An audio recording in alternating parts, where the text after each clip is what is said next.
Hello, and welcome to the Pediatric Brain Tumor Foundation's webinar, Supporting the Sibling Grief Journey.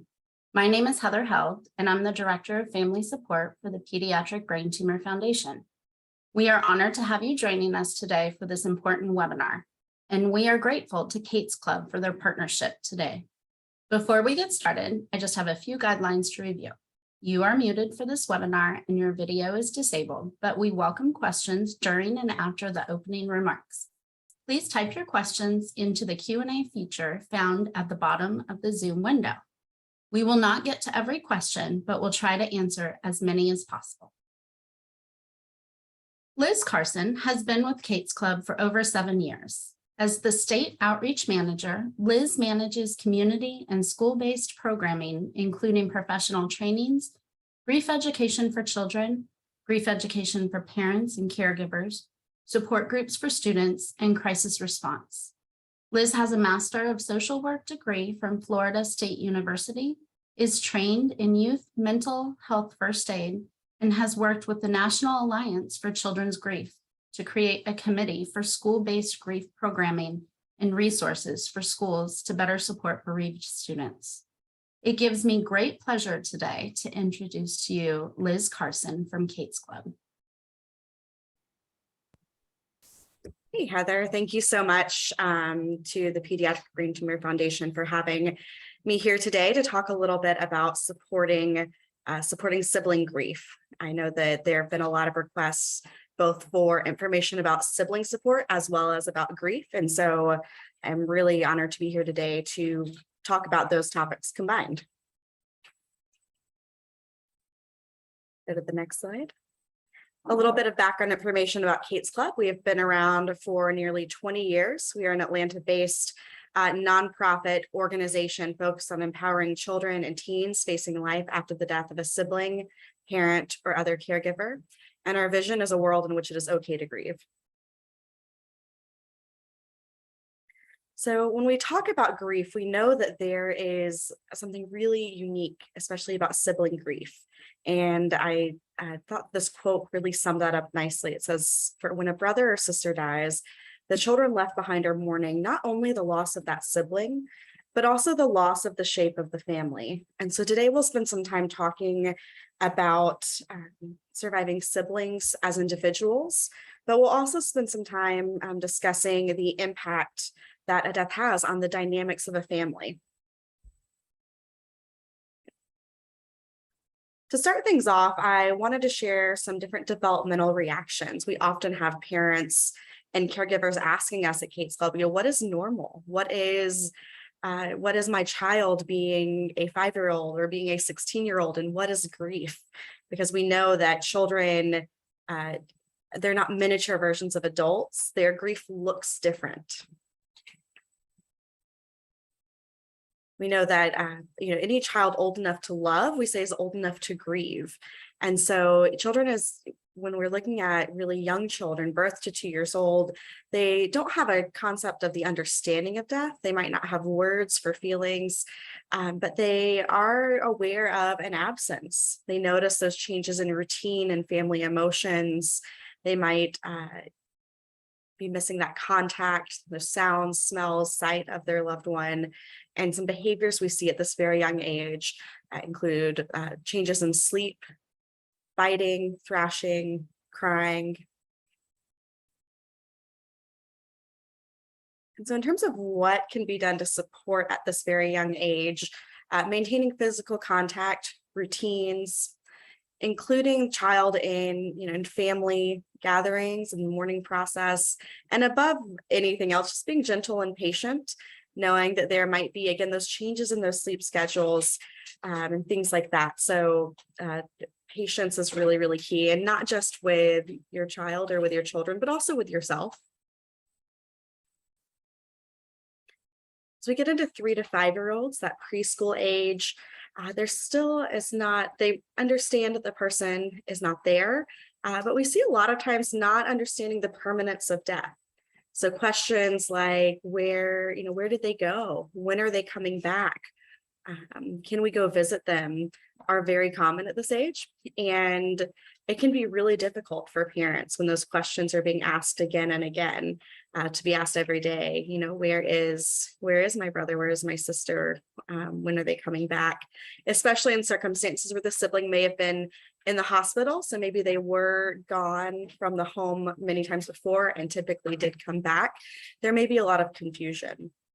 And so they may also wonder what their sibling is doing, feeling things like fear, worry, guilt, confusion, sadness, and anger. And we'll talk more about some of these in just a little bit. At this age, we see some regression. So that could include children who are previously sleeping through the night, no longer sleeping through the night, forgetting how to do tasks that they've known how to do before, things like that. And so big things are just expecting that regression and being patient when it happens. Again, maintaining those structures and routines as much as possible. We know that a family is upended, but when we can maintain those routines, that is really helpful for kids. Reflective listening. So an example of that would be, I can tell that you really miss your sister, especially on the bus ride home from school. And then another thing at this age that is really important would be giving simple and truthful answers to questions. So naming the cause of death versus saying that they were sick, because for kids, sometimes they can get really confused. And then if they get a cold, they might think, oh, I'm sick. Is this going to happen to me? And using concrete language. So at Kate's Club, one thing that we advocate for is saying that someone has died versus gone to heaven or passed away, especially at these young ages, because we've seen really young children get confused by euphemisms. And so trying to be really clear about what that means when someone dies. And we are happy to provide additional resources and guidance on those conversations when families reach out to us. So getting up into elementary school, understanding at this age that death is final, they begin to understand that they might have a lot of interest in the biology. What does it mean? So they might have a lot of those really specific questions, and that's because that's how their brains work. They are naturally curious at this age. They may also start to form spiritual concepts. They may have questions about who will take care of me. And as a parent, sometimes the instinct is, oh, no, nothing bad is ever going to happen. But what kids really want to know is there is a plan, right? That, I, as a parent, I'm doing everything I can to be here for a really long time. But if something were to happen in our family, here's who would take care of you. Is something that has been really reassuring for kids really of any age. We start to see thinking ahead to milestones. Without their sibling here, what's it going to be like to go to middle school without them, or to have certain life experiences? And again, we might see some of that behavior regression. So again, maybe being clingier or, having challenges with things they used to be able to do independently. And we also might see some school change in grade, either grades declining or improving. And I'll talk more about that in just a moment. And we also see a lot of times grief coming out in behavior. And with school age children, sometimes that looks like that aggressive behavior with peers. So again, a lot of the same ways to support our 6 to 9 year olds, being patient. I will say, that grief behaviors can be understandable and still be unacceptable. We can help our kids name that they are, angry, that they are sad, that they are confused.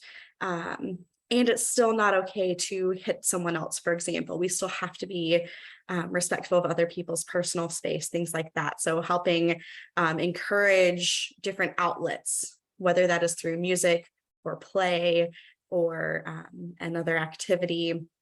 Finding peer support, just other kids who know what that's like to be a grieving kid, especially if they might not have anyone in their classroom or their immediate group who can understand that. And then when possible, really advocating with teachers to tailor that school workload so that when they're returning back to school, it's not completely overwhelming. 9 to 12-year-olds, again, you see a lot of the same behaviors, a lot of the same reactions. The big difference here is that they're going through physical changes. they have all these hormones and all, we see mood swings and things like that. And we have parents ask us fairly frequently, what is puberty and what is grief? And, you really can't separate them from one another. They're happening in conjunction. They are, and so just, again, that patience, not just with them, but with yourself as a parent, can be really helpful. And again, we see all of those emotions that we've mentioned before, like shock, sadness, worry, guilt. And we see some concentration difficulty, especially in school. And we know that grief definitely affects how kids do in school. And so really just being aware of that it doesn't necessarily mean they're not trying really hard, but school just might be harder for them while they are grieving. So again, with supporting our 9 to 12-year-olds, finding that peer support is really, really huge. And I'll talk as we go on about how to find that, and being available to listen and talk, but mostly to listen.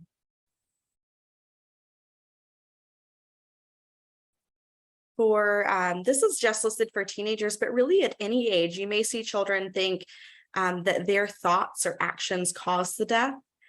We've seen, especially with the death of a sibling, sometimes kids say, I was resentful of the attention they were getting, or I remember being frustrated that my parent was spending so much time with them in the hospital. And then they feel a lot of guilt about that, like that their feelings about that, their anger somehow contributed to the death. See a high awareness, especially when there's a young person who dies. We see with kids, they're aware that that bad things can happen to young people, and can be very concerned with some of their own life, their own mortality. We see our teenagers really wanting to be in control of those feelings, and maybe keeping that hidden, keeping things to themselves. Again, for wanting to be in control, not wanting peers to see them as being different. And sometimes wanting to be protective of their caregiver. I have to keep it all together. Otherwise, I might make my mom or my dad sad.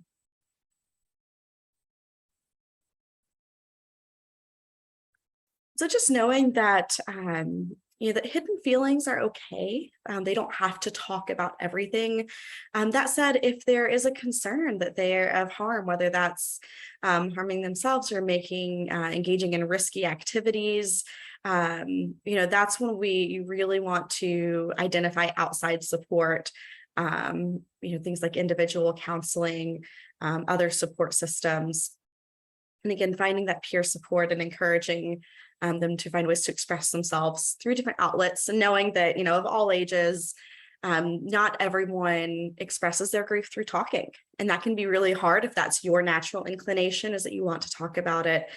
Sometimes our kids and sometimes other adults in the family may express their grief through more internally, through reflection, through journaling, through prayer, through meditation, through artwork or music. There are a lot of different outlets people may identify. So I wanted to share some perspectives from siblings who have experienced the death of a sibling. These are people who have either participated in Kate's Club, either as a child who and then aged out of our program, or for some of our volunteers. Some of our volunteers at Kate's Club, a lot of them experience their own losses early in life, and that's what brings them to us. Some of the things that they said that they wished had been different when their sibling passed away was they wished that there had been more open communication within their families. That they wanted to remember their sibling, they wanted to talk about them, or be able to share pictures and memories, but they didn't know how to do that. They didn't let their parents know about difficulties at school. So a lot of that protection. They felt a lot of responsibility, again, of keeping it all together for the family. I believe every single person that we interviewed when we were asking about this said they wish their parents had focused on their own grief so that they could have been present for surviving children. And these were all people who said A lot of them said their parents and caregivers were really, really supportive and really focused on getting them the help that they needed, but then didn't do the same thing for themselves. And they saw how that impacted their family. They also said one thing that other people didn't really understand is how different milestones affected them, particularly if the surviving sibling is younger, when they pass the age that the sibling was when they died, could be really, really difficult and cause a lot of stress. For the people who we interviewed who had multiple surviving siblings, they said people didn't always understand that each of them was grieving differently. And this is true of every person in a family. Some people might be more expressive. They might talk more about their emotions. Some people might be more analytical. They might spend a lot of time thinking about it, or they might want to, their reaction is to go through all the different tasks and make sure that things get done a certain way. They're very instrumental in their response. And so keeping that in mind, that everyone in the family is grieving differently. One person told us, because I didn't really emote, my parents just assumed that I was okay. And a few people said they wished that even though they would have pushed back at the time, looking back, they wish that their parents had pushed everyone getting support outside of the family. We also heard from people that grief wasn't really recognized outside of the family.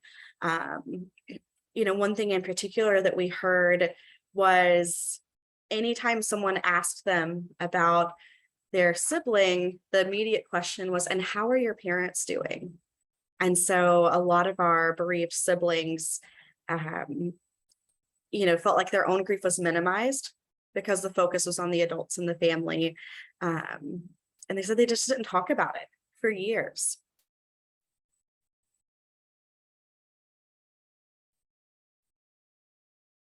Quite a few said they felt this excessive need to be perfect, feeling like the more beloved child died, or that there's some idealization, and so that they needed to reach that in order to have that sense of worth within the family. And as I mentioned earlier, some of that anger, that resenting, that attention that the sibling got when they were sick, that was necessary and required. So they might feel guilt about that. They might rationally, their head might know, this is why this is happening. This is why, this is why that things are playing out the way they are. But then internally, they still feel, they might feel forgotten. And you see sometimes siblings described as the forgotten mourners. So, I've talked so far about what the reactions are, both in terms of behaviors, emotions, and thoughts. And so I know what people really want to know is, okay, well, how do I support my child? Or how do I support children in my life who are going through this? So again, just understanding that family dynamics have that impact and that roles in the family shift. Sometimes we might see an existing role someone had, someone really kind of lean into it. So if someone was already a little bit rebellious, just really leaning into that identity as the rebel. We also see siblings wonder if they need to try to replace their sibling. So if their sibling was the one who made everyone laugh, feeling that they need to do that, or if their sibling was the more social one, needing to do that. And we also know that kids, in general, this happens with adults as well, but focusing on kids, that role in the family of previously maybe being the middle sibling, and now they are the oldest, or now they are the youngest, and just how that identity changes, it can be really complicated. So reassuring children they're not responsible for replacing their sibling in terms of the family structure. Really encourage allowing talk as needed, but not to force talking. One thing that we see with kids is a lot of times they might be more willing to talk kind of shoulder to shoulder rather than face to face. So for those of you that have school age kids, you may realize that you learn a lot more about your kids when you're driving the car and they're in the back seat or they're next to you. Same thing if you're playing a game or going on a walk. Those might be easier times to talk. One thing that can also be really helpful is just bringing up the sibling who died in kind of everyday conversations of, oh, I remember when we all did this together as a family, or, oh, they really loved that song. So just having those moments in passing, it doesn't always have to be this big, what we call a capital C conversation. Also understanding that children may reprocess grief as they get older. So a 5-year-old grieves the way that a 5-year-old can. And as they get older, when they're 10, that grief might come back up because they're older now. They can understand things differently. The same thing will happen as they continue to get older. And then for families, just discussing plans for days that might be difficult. So thinking of birthdays, anniversary of the death, how holidays might be different. So including the whole family in some of those conversations about, what might we want to do together as a family on this day, to support one another or to remember their sibling, and just including kids in those conversations so they have a sense of they have some choice, they have a little bit of ownership in the situation as well. So a few more things just to encourage family resilience. I know we focused a lot on communication, also seeking social support. We talked about that peer support for kids, but also finding that social support as parents, whether that's through general parenting resources, whether that's specific to the groups here with the Pediatric Brain Tumor Foundation, whether that's friends or extended family, but who are your social supports for you as an individual, as well as for your family as a whole? Helping kids identify positive coping skills and doing that for ourselves as adults too. Finding meaning and hope. And I don't mean this in a way of finding meaning in the death itself, but finding meaning in life, finding meaning and hope in terms of what are future milestones for your family? What are you all, what are your values together? What are some things that you get excited about and look forward to? And the last one here is just honoring uniqueness. So knowing that everyone in the family is an individual and celebrating that individuality, and recognizing that every family member had a unique relationship. So while you are all grieving the same person, you're grieving a different relationship with that person, because being a sibling is very different than being a parent. And even among siblings, a lot of times different siblings might have those different relationships. One, it might have been the person they confided everything in. Maybe for another child, they had a strained relationship at the time, just based on, age or personality or things like that. At the end of the day, remembering that kids are still kids, and with kids, we know that they grieve in smaller doses over a longer period of time is kind of how we look at it. And so there may be days when they seem fine. They may be taking a break from their grief and just playing and having those childhood experiences. And it doesn't mean that they're done grieving or that they don't miss their sibling, but it just means that they're a kid. So I believe this is one of kind of towards the end of my slides. I know we have some discussion. I have some information to share about Kate's Club, but just a reminder that grieving needs space and it needs so much time. And it needs to be done. It cannot be trodden around or not looked in the eye. Sometimes people love to talk about grief with a timeline. We hear all the time about the 5 stages of grief, and grief is a journey. Journey implies there's a destination. And so we know that grief is it's not a finite event that has a start and an end. It's a lifelong experience. Again, going back to that quote I shared at the beginning, that a child old enough to love is a child old enough to grieve. We also talk at Kate's Club a lot. There's another quote that's grief is love with no place to go. And so it's that lifelong experience, which can be really tricky.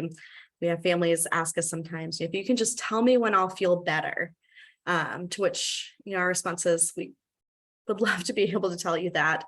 And the one thing we can say is you won't always feel the way you do right now. Some days might be harder, but some days might be lighter. And it just takes time, takes support, and takes that communication as a family. So a few things to share about Kate's Club. I know that this reaches a national audience. So while we are based in Atlanta, we do have an online community called Kate's Hub. And this is a resource currently for parents and caregivers. We will add a section for child participants in the next few months. But for parents and caregivers, there are resources, there are discussion boards, there are activities that you can do together as a family. A lot of great information on this online community, and you can find information about it on our website, which is Kate's Club, KATESCLUB.org. And then lastly, one of our staff members and one of our volunteers co-wrote a book called We Come Together as One that has some of the information I shared here today about those different reactions and a lot more information. It's available on Amazon. So if you are looking just for an additional resource related to children and grief and what you might expect, I would encourage you to check out this book. This is my contact information. If you have any questions about the information, if you are looking for in-person support, but you're not in Atlanta or Georgia, please, feel free to reach out and I'd be happy to direct you to something in your area if it's available, and if not, to share more information about online resources. But thank you all for your time. And with that, I'll invite Heather back to guide us in the next piece of today. Thank you so much, Liz. I was writing down different things you said, and something really stuck with me when you said, so frequently we will say journey. And I do it, we do it at Kate's Club as well. As a complex journey, but you're right, journey implies a destination. So thank you for sharing that. Thank you so much for the practical information and the tools and the sensitivity that you show with this difficult topic. We're grateful for all of the work that Kate's Club does in this area and the fact that we can partner together today and hopefully again in the future.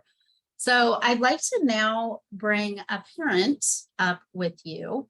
I'd like to introduce Tammy Bates. Tammy's son, Brody, was diagnosed in 2007, and he lost his battle just 2 years later when he was 8 years old. Brody's brother, Brockton, was 12 when he passed, and Tammy and her husband Vince have openly shared over the years the ups and downs of their own personal grief. She shares that grief is lifelong and it's owned not by just the parents, but in unique ways by the surviving sibling in the family. So Tammy, if you want to go ahead and join us, unmute and turn your camera on. Okay.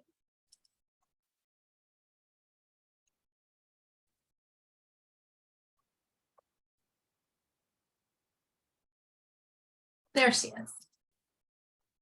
There you are. Hello. Hello. Thank you, Heather. I appreciate the invitation to join everyone today. And thank you, Liz, for your presentation of sibling grief. As Heather shared, something my family has been going through for quite a few years. Yes, thank you both. I'm going to start with some questions that came in from registration. If anyone listening has a question they want to put in the Q&A, I will be watching that as well. So please feel free to type anything down there that you want to ask of Tammy and or Liz. I'm going to start with Liz, but actually I think I'm going to put this to both of you today from a personal and a professional perspective. How soon is too soon to get my teen into counseling after her sister's passing? Sure, I don't mind getting us started with that one. People are not going to like this answer, and there's not really a one-size-fits-all answer to that question. Some families find it immensely helpful to start counseling even before a sibling has died. There's a lot of what we call anticipatory grief. So that grief of the way that relationship maybe has changed, or some of those other factors we talked about with how the family has changed, and just knowing that their sibling is terminally ill. So sometimes before can be helpful.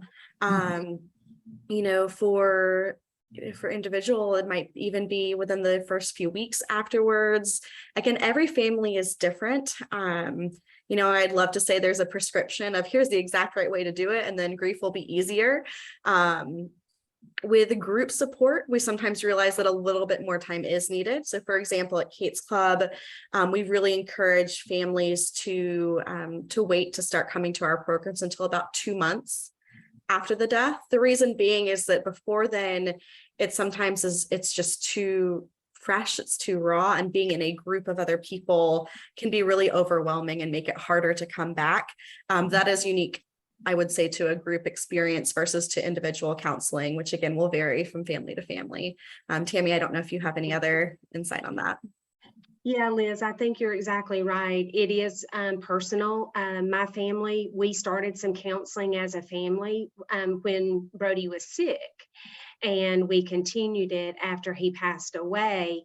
But I would say probably group for our family. My son Brockton wasn't comfortable until we went to like a family grief camp together. And then he was more comfortable talking in that setting. Before that, it was more one-on-one with someone. So it is very unique to every family. And I think depending on the age of the sibling, that's also going to vary on when you would want to get them into counseling. By how they express, their willingness to talk or what they're needing and the signs that you're seeing. So it is very personal to each family. Thank you. We have a couple of siblings that are attending today. And so I wanted to bring up a question that you touched on just a little bit, Liz. But the question is, how do I talk to my friends, surviving sibling? And again, I think this is something I'd like to hear from both of you on. Liz, you want to start us off?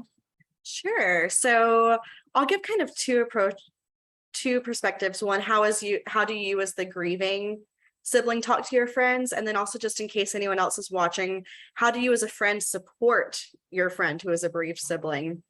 So for a sibling grieving the death of their sibling, in terms of how you talk to your friends, it's really sharing the information that you feel comfortable sharing. You can tell them as much or as little as you feel comfortable, recognizing that grief is something that really can show people who their friends are. We've noticed that a lot of friendships, both for kids, for young adults, for parents, a lot of friendships change. You see who is willing to be there through the hard times and through, who's really there for the easy times. And we also know that everyone has friends who meet different needs. I think many of us have a friend who we go to when we need to talk about grief or when we need to talk about difficult things. And we have another friend we go to when we want to be distracted. We want to just have fun or kind of take a break from that grief. But a friend who is really there for you, my hope would be that they wouldn't shy away from that conversation, that they would be open to hearing you share memories and even share their own if they have them. And so my suggestion for anyone who is supporting a friend would be to just be there and listen, and not necessarily have to offer advice or make it okay or anything like that, but just being present with your grieving friend, and letting them know that they can talk and you'll listen. And again, if you have your own memories of the sibling, if you all grew up together, sharing those once in a while. Sometimes there's this concern that we don't want to bring up the person who died because we don't want to make the other person sad. And what that does is it kind of makes an assumption that they've forgotten or that they're not thinking about it. And I can almost guarantee you that if you're thinking about their sibling, chances are they probably are too, or if they're not in that moment, they probably have been fairly recently.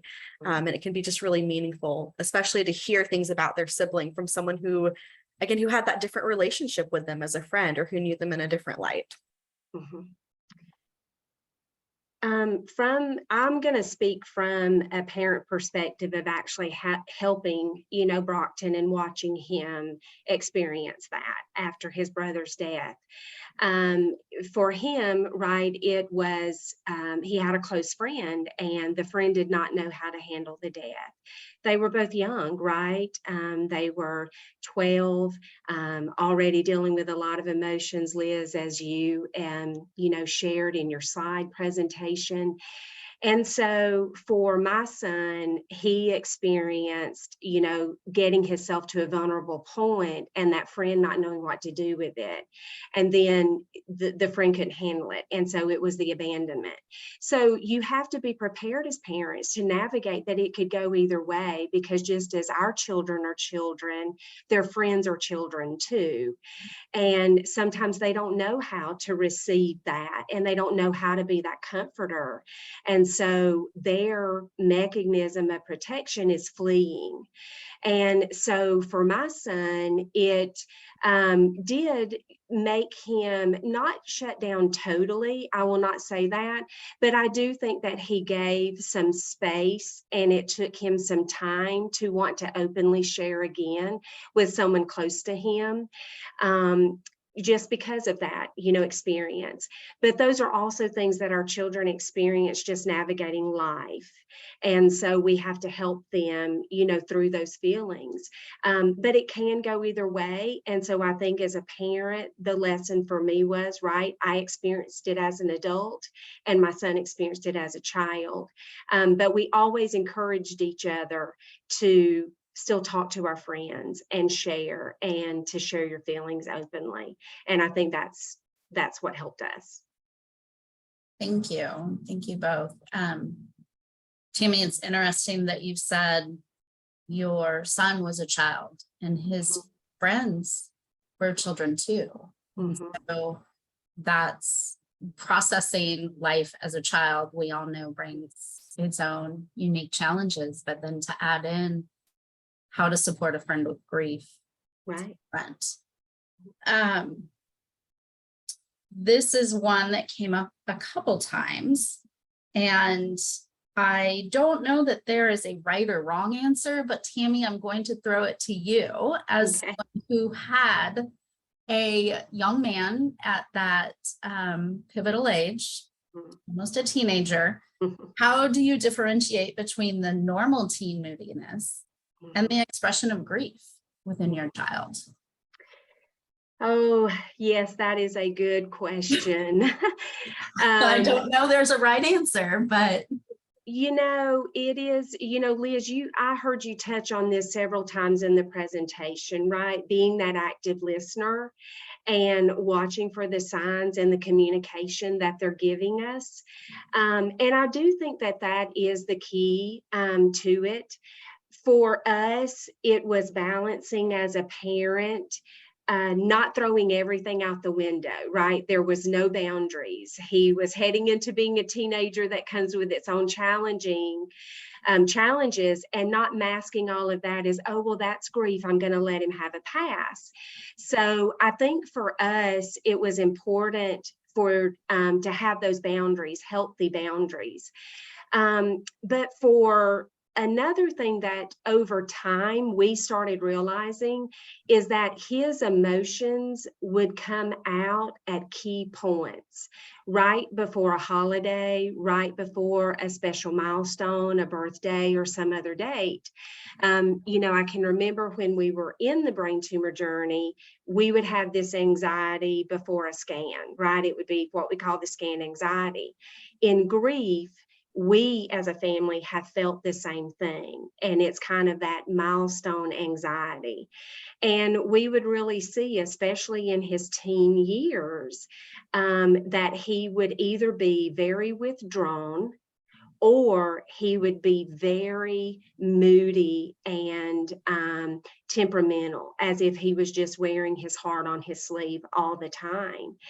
And so it isn't always easy to navigate because they're already at an age, they don't want to talk to you. They look at us parents as we don't know anything and we have three heads.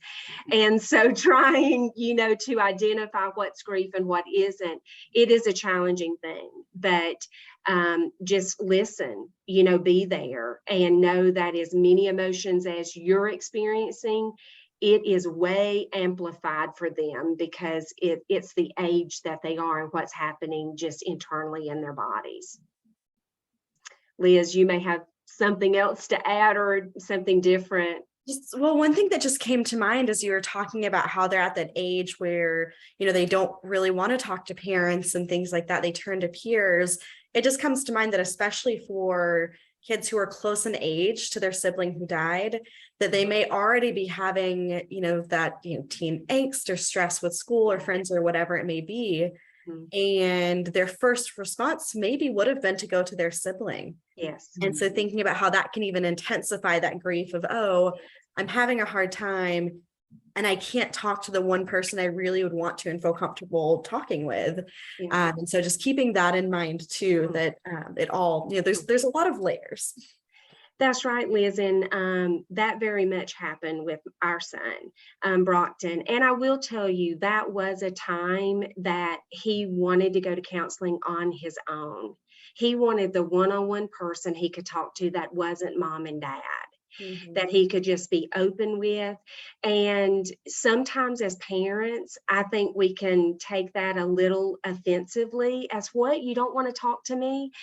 But I just encourage you to set us aside for the moment, if you can do that, and let them have that outlet, because it was so much more beneficial for him to have that person he could just be Brockton with and just spew whatever his feelings were. And there was no protection or thinking, well, that's mom or dad. And it was the openness. And so that was a time for us that he went to one-on-one counseling. Thank you for that, both of you. I'm going to put this to you, Liz, just because you touched on a little bit that Kate's Club does support the young adults. And in our world, pediatrics is 0 to 21. We all know that sometimes it goes a little beyond, but as a parent, when you have a child pass who is 21 years old and the surviving sibling is 20 years old, it's a little different. It's young adults. How can I best support my 20-year-old daughter with the loss of her 21-year-old brother who passed away in front of us? Yeah, it's a lot of what we've talked about already in terms of that open communication with a family, that being patient. What's a little bit different about young adulthood is people kind of expect, again, okay, well, you've hit 18, you are an adult now, you're going to grieve like an adult will. And you don't, there's a lot of support and a lot of resources stop at age 18. And it's just not realistic. Everyone can benefit from that support, whether it's one-on-one, whether it's peers. So I would say, again, just helping them, being patient with them and listening, and helping them access that support, but knowing that you can't do it for them. They do have to, at that point, want it. And so that is, it's something that we see occasionally at Kate's Club. We do have a young adult group. It's called Locate, that is for 18 to 30-year-olds who are grieving any significant death. And we do have parents sometimes reach out and they apply on behalf of their young adult. And we say, well, this is great, but we need your young adult's email address. They have to opt into it. We can't force them to do it, especially after that age.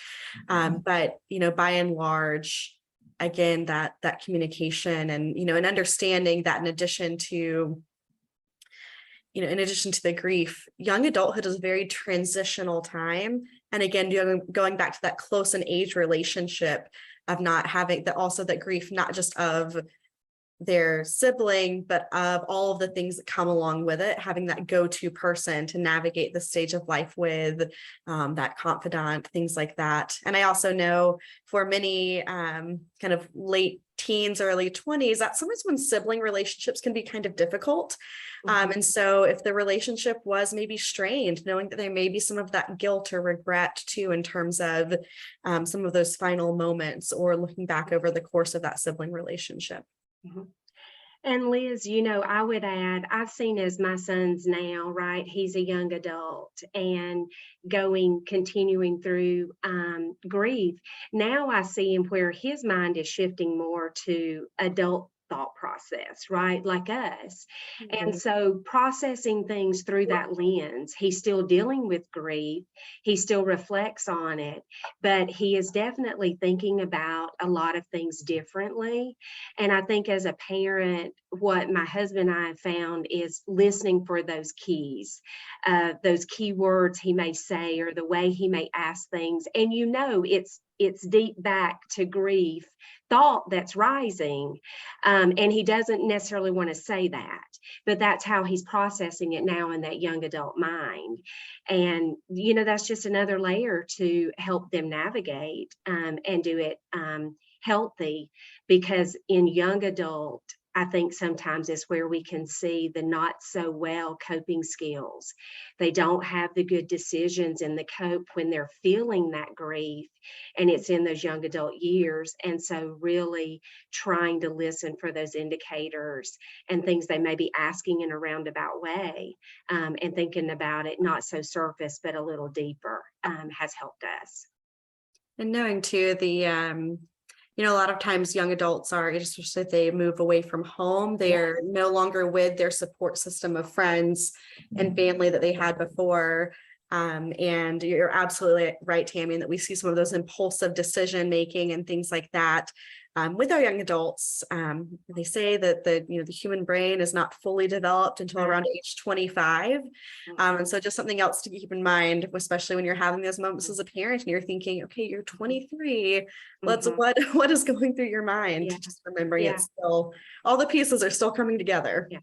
Exactly. And I think also as a parent, not transferring it to yourself as guilt or what did I do wrong. You said early on, be patient with ourselves. And, I sit here today, 13 years out, and I still have to be patient with myself in grief, because sometimes we can experience something in our family or with my son. And I can stop and reflect, what did I do wrong? Where did I go wrong in not guiding or not getting what they need? And you have to be careful with that, because grief is individual and it is lifelong, and it's going to take on a different form for everyone at a different stage in their life. And it's the same for our children. It's the same for us. So just as parents, try not to transfer that back to yourself as failure, and just try and navigate alongside them is what I have found is healthy. Thank you for that. Thank you both. Liz, I'm going to ask you a pretty specific question. We actually had 3 of them come in with registration, and then I'm going to go to one of the ones in the boxes. But from your experience, is there anything special challenges or differences when you are working with the sibling of a twin? Yes, is the short answer. You think of just in general, the relationship between twins is oftentimes different than non-twin siblings. That is, in general, your siblings are your longest relationship through life. And a twin is even more so from the moment of conception. You're a twin, you are growing together, developing together. And then oftentimes that's part of that identity is as a twin. And some of that, you may see with children themselves, that's their best friend. They want to hold their hand. Some of that is the way that people in the family or outside of the family always lump them together. Oh, the twins this, the twins that, whether it's how they're dressing, activities, just how they refer to them. And so I saw it described more as being a twinless twin. It's a big, that piece of identity and that loss, that sense of emptiness, is, in many cases going to be intensified, because it is a very unique experience. And while you can find groups that are, where there's like group peer support for grief in general, and sometimes specific to sibling grief, that's one that's really unique. Which is surprising, Heather, that it came up 3 different times. And that just goes to show that people are really struggling with that is something that there's not a lot of information out there for. So it is, it is different, but the response to it is, is the same, right? In terms of that being supportive and just recognizing. And I know on one of the slides, I talked about, celebrating that individuality. And so recognizing all the things that make the surviving twin unique and helping them find some of their own identity, knowing that all, their identity will always at least be partially entwined with that of being a twin.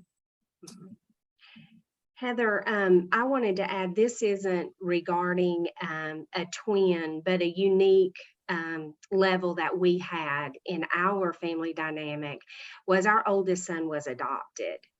And so his survivor grief was compounded because he didn't just grieve, why did I survive and my brother didn't? It's then in his mind, he'd survived two things and why, and he really battled that. And so that was something, I have to be honest, when we got into this, was never on my radar that, that element in his life or our family dynamic would raise its head in this grief process. And it did. And so I offer that, right, along with the uniqueness of twins. There are other uniqueness, things in our families that make us unique, that also can make your grief journey very special. And for us, that adoption element was another one. Yeah, thank you. I'm going to ask one final question before we close out. It came in and it's a deep one. What do you do for a sibling that is internalizing everything and doesn't want to talk about their sibling who was also her person and best friend? The sibling is not talking, they cannot handle seeing others grieve and think that that person is doing it to themselves. There's a lot of anger. Therapy has been tried, but still she didn't want to talk. Mm-hmm. I think I'm going to have both of you answer this. The personal perspective, Tammy, I know you've hit points with Brockton where he does not want to talk. Right. And then Liz, the professional side of therapy's been tried and how do we make that grief pay to be seen in the family for this child? Tammy, you want to start for us? Sure. So for us, I think this is a big place as a parent that I had to keep myself from taking on that guilt. Did I not do something right? And it is a harder, for me, that was a very hard time as a parent, was when he withdrew and he did not want to talk. And that is a time, I will tell you, that we did see where he did not make good choices to cope, and it was more evident then. And so I think it is really, it's not different than walking this whole, experience with them, but it requires a lot more patience. And that's when it's hard. They don't want to open up. They don't want to talk. And as Liz said, right, you can only push so far, because if you continue to push, then it's that back and forth and back and forth. What we found was we just kept trying different things over and over. We would offer the setting to talk. We would offer the counseling. We would talk in front. We would share our feelings. Sometimes it would take and sometimes it wouldn't. Unfortunately, I can't sit here and say there's a magic sauce that I can give. That is really, as a parent, is when you've got to be in it for the endurance. And it is looking for that glimmer and keeping that hope. It'll pass, but we don't know the time frame. But it's a time you've truly got to just love them through it, is what we found. But it's not an easy time. I can tell you it's not an easy time. And it sounds like, for some people, and I don't know how long it's been since the sibling died, but, for some people, there's this, they're in this space of the memories and the photos just bring up that reminder that the person died and not of the life that they lived. They can't think about those positive memories because it's just the reminder that they're not here. Right. And sometimes, that might mean that there's some complicated grief happening. It might mean that, maybe they experienced some traumatic responses related to the death. And we see that sometimes there's this expectation that people only have post-traumatic stress experiences with, a sudden or violent death. But we know for kids, PTSD symptoms are actually fairly common when seeing someone with a long-term illness. And it makes sense when you think about it. There's exposure oftentimes to medical treatment. You might have frequent ambulance visits or frequent hospital exposures, or just seeing someone in pain can be really challenging. And so if that's the case, we know when someone has experienced both trauma and grief, we can't really work through the grief until we support the trauma. And so it might be focusing on finding support that focuses on some of that first. So that's just the first thought that comes to mind. The second is, giving some options, but also, standing firm with some things. One thing that we've had some families do that has worked for them is saying, we're going to, you can either do one-on-one therapy, or you can do group support like Kate's Club, for example. A lot of our families do both, but sometimes we have kids who say, yeah, I didn't want to go to therapy, so here I am. Some people want that peer support, being in that group versus talking one-on-one. Other people, it's the opposite. Other people want both. Or, keeping in mind too, that going to one therapist, not every therapist is a good fit for every person. Sometimes you have to shop around and find someone who is that good fit, not just in terms of those skills, but just in terms of that personality, of that relationship. And, saying, we're going to try this. We're going to do this for 2 months. We're going to go, we're going to do this individual counseling. If at the end of the 2 months, you feel like it hasn't helped at all, this is still not a good fit, then we'll try something different. But there are some things that we don't give our kids choices in. They don't choose if they go to the dentist or to the doctor. And so, for some families, thinking of it in that light can be helpful. Again, there's not a one size fits all, but those are just a few of the different perspectives we've seen families kind of come in with that have worked for them in different ways. Yeah, that's very true. We tried a wide variety, and that's why I said you keep trying, to find something. You do want to get them to a point because it's most effective when they're ready to receive. And that's why, to stay with it. But you've got to try different things. And sometimes it can't be just an option for them because, again, you're trying to navigate a child to the best health that they can, have. So. And, I will say sometimes it can be really disheartening to say, okay, well, I'm, paying, or if insurance is covering it, then I'm still taking time out of my day for them to just sit in a room for an hour and not say a single word to this person. And if that continues like that, then that maybe isn't a good fit. But it's also not uncommon for that to be how an early session goes, especially with an adolescent.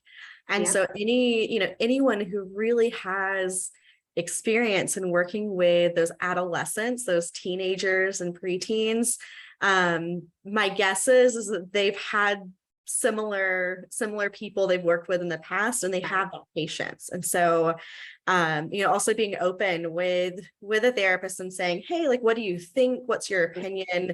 Do we give it a little bit more time? Do you think that, they might open up, or is this just not going to work? And so just asking and not being afraid to ask those questions. Yeah. Well, thank you both.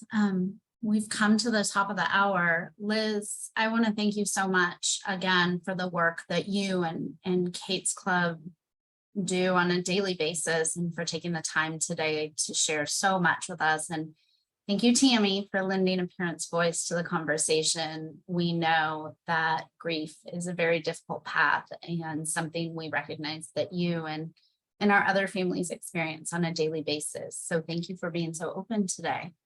Then finally, I would like to thank our attendees for your participation and your thoughtful questions. We're here for you no matter where you are in your journey.